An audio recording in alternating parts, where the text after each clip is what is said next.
Okay guys, I'm here with Benny from Benny's Auto and Dyno. Mate, we're just about ready to put this little 13B in the B2000 ute. Tell me a little bit about this motor and what makes it unique. Mate, this one's a little bit different because it is the 6-port out of the Series 4, but this one has been semi-PP'd and with a modified intake to suit. What's actually going on inside the motor?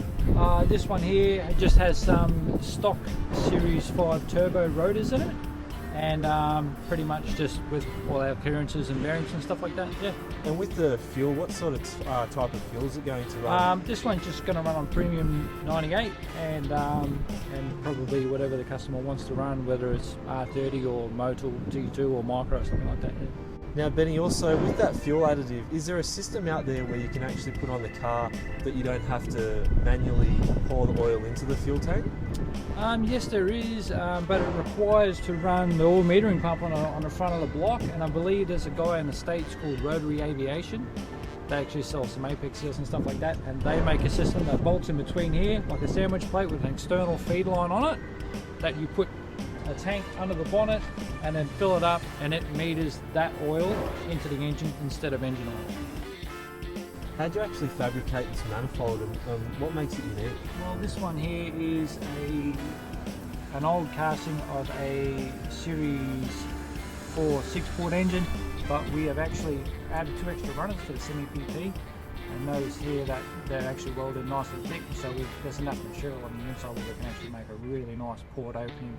How do you modify the rotor housings to make this all work?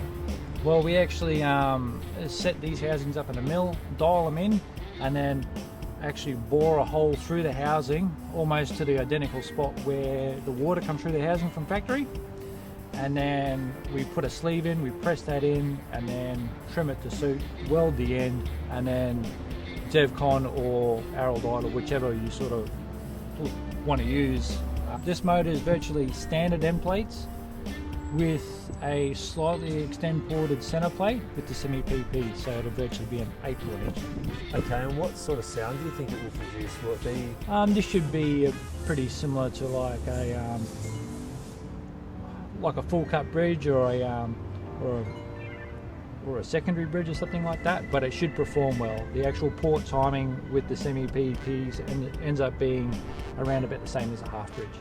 And horsepower, what sort of numbers do you think it'll make? I don't know, might have to stay tuned for that one.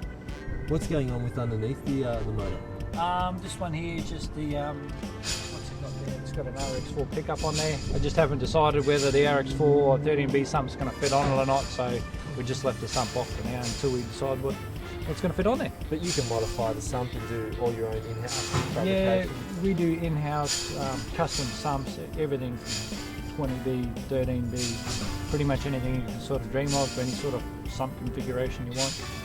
Okay guys, stay tuned for when we run this up on the in-house dyno and see what sort of power numbers it makes.